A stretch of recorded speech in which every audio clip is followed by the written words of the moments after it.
Hello, it's KT0 here bringing on our free commentary on Infinite Isle. And today we have a Empire vs Soviet game here. From the right side of the map, hailing to us is our green Soviet player Kivi. A very familiar player, a very powerful player, a very pressurizing player if you happen to be his opponent. And on the left side of the map we have a red Empire player going by the name of well, I can recognize the second word. It's called Ownage, so I'm just going to go ahead and call him Ownage. And it seems like our Ownage will be opening up with 2 refineries, 3 dojos, and 2 of them just instantly being deployed at the center of the map here, looking to put up a large infantry pressure to his opponents. And his opponents, the Soviet player Kivi, is continuing the production of infantry here, just opening very standardly from 1 barracks into 1 refinery, perhaps thinking about building up a second, and is going to use an engineer to occupy this ore derrick here in order to give him a little bit of extra income. But now he's going to spot the 3 barracks. Does he spot the 3 barracks? Conscript training finished. Does he see? The Emperor. Collect the goods. Yeah, he does see the 2 dojos and 1 dojo court just moving towards his base as well, so he should be prepared for whatever pressure is coming in from his opponents. But he has not decided to respond with a war factory inexplicably. Perhaps he's thinking that his micro is good enough to use just the infantry to repel the infantry pressure from the opponents, which is the Empire player Ownage there.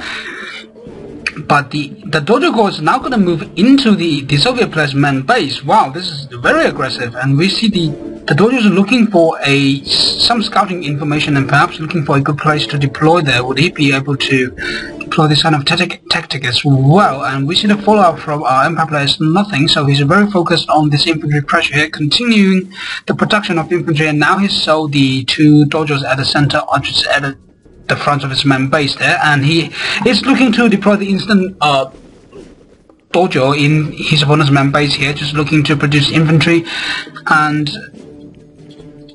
destroy structures left and right, and disrupt the rhythms for our Soviet player. And he's looking to... Would it be tank busters? That would be phenomenal. He's just ending.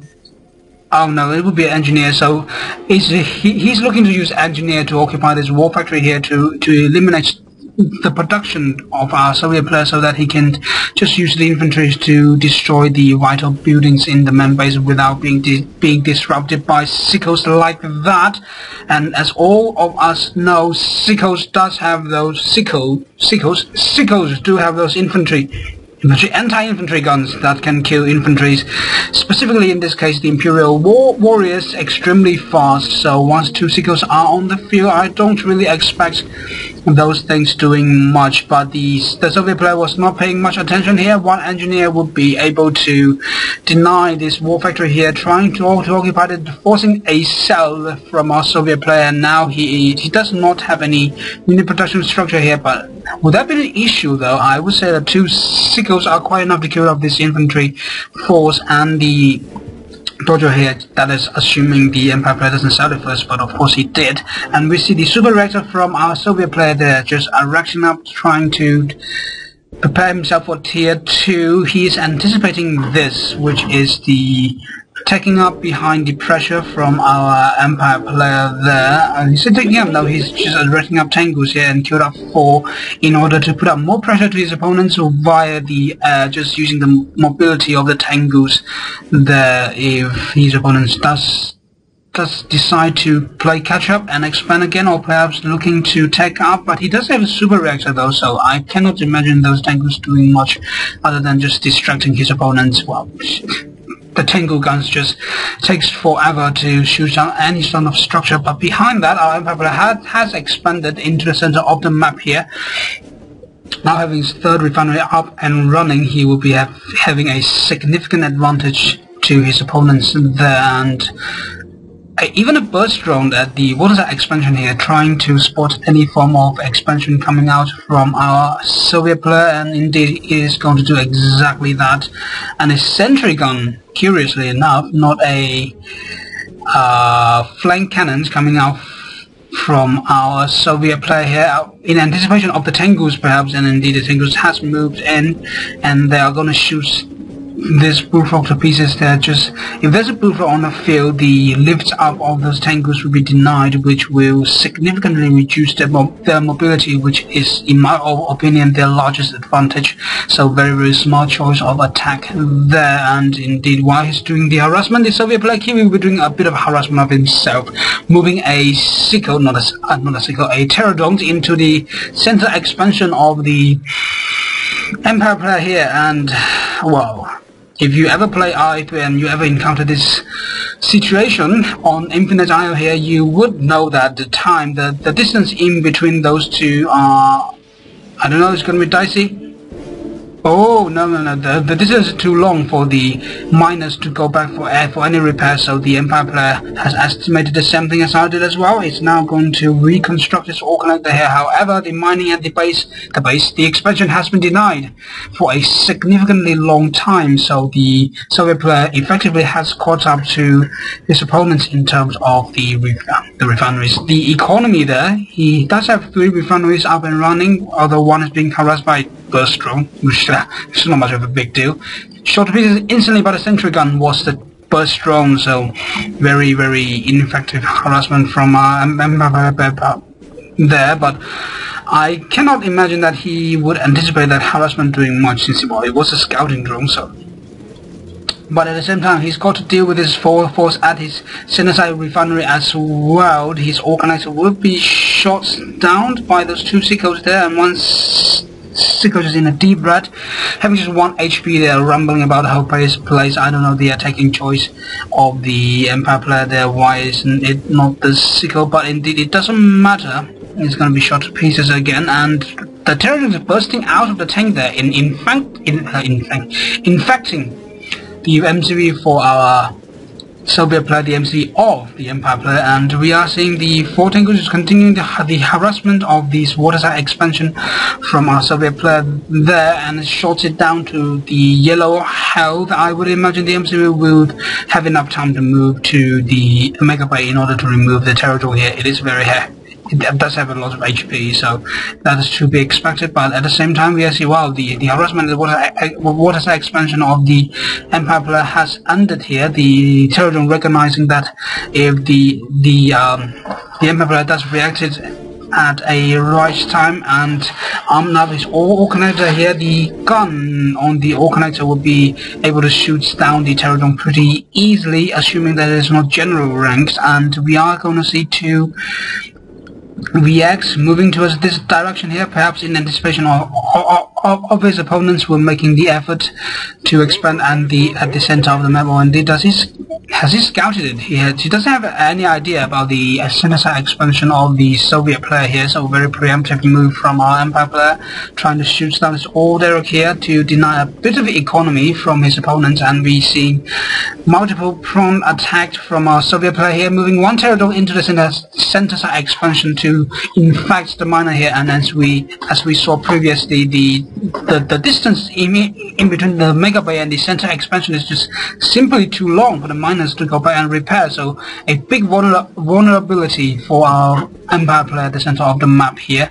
And at the same time, the Soviet player does have 4 refineries, all fully operational, so he has a very large lead in terms of the economy here. And the Empire player very smartly is going to erect up an Imperial Dog just right at the side of the water expansion here, trying to prevent any Pterodon run by giving him enough reaction time to react to that. And even if the Pterodon does infect it, the Imperial Bay will be able to, the Imperial Dog will be able to repair it pretty easily. And recognizing that, the Soviet player is not going to use the Pterodon to directly infect the miner, or instead he's going to freeze the miner and then use the secret protocol for his faction, dropping debris from space, destroying the miners there. And we are seeing the economy of the Empire player being heavily harassed. And it just has not been up and running for a very long time. It's not been fully functional for very, very long. So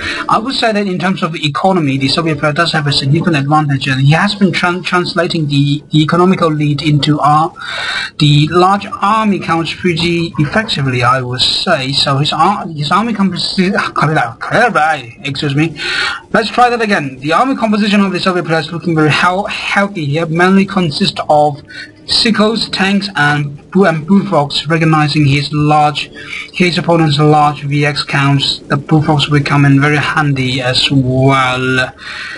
So the miner at the center here just getting destroyed again by the Soviet player there. Very, very bad news for our Empire player. His miner at the waterside expansion has not been successfully rebuilt yet, so his economy is heavily disrupted by our Soviet player there. The Soviet player is doing a very good job of harassment, which I do not anticipate myself to say so, but it looks like that the Soviet player is doing a much better job to harass than his opponents. But saying that, we are seeing the harassment attempt from our Empire player here, using 3 VXs and 3 tangos to back them up as well.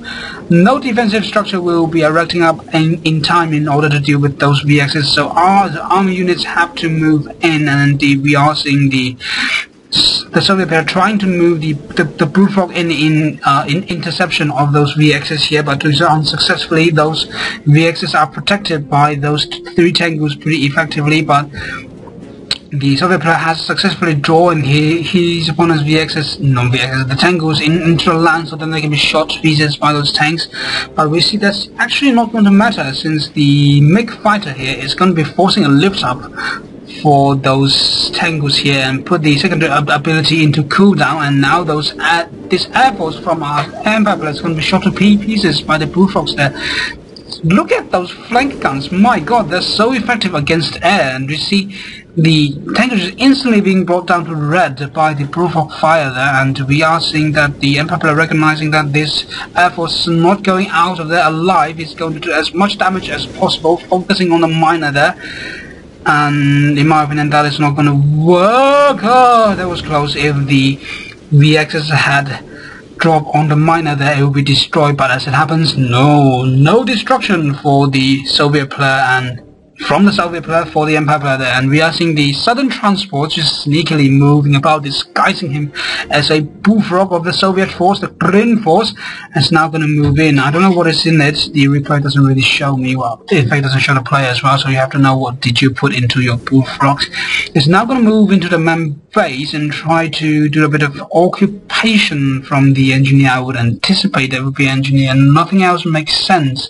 It would just be far too much of an investment and too high of a risk for you to put a transport full of, say, tank busters, or tank busters is the only other sensible choice to put in a southern transport and transport them to your opponent's main base and try to harassment, and hold that thought it's going to be an engineer, but hold that thought we are going to see the army pushing in from through the center to the Empire player's main base here. We are seeing a very small ground force of the Empire player here, perhaps just giving out too much into this harassment here. But he has successfully sold his opponent's super reactor though, so no more tanks coming out of the Soviet player. But the tank force from our Soviet player is still looking very, very scary here, and is still being backed up by those 2 twin blades and a large number of infantry as well, and even a pterodon just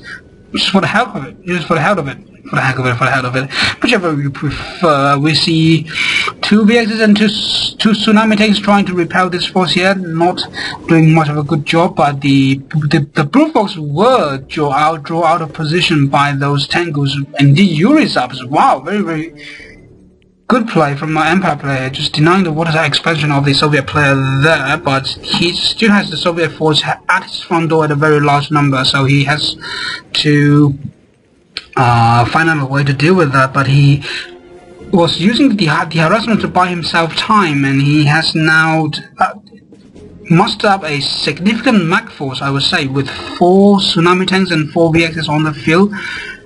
I think if he micros it right, it will be barely enough to take out his full force here, but no, the decision making of the Soviet players is so phenomenal. We see the dropping debris from space protocol being used and trying to destroy, bringing down the generator to the red, and we see the bullfrogs are now in position to deal with those VXs. The VXs will instantly shot down from the sky, and that, ladies and gentlemen, as they say, is that Soviet player is now at the main base of the Empire player with a very large force, and the Empire player does not have any answer to that, and that is GG.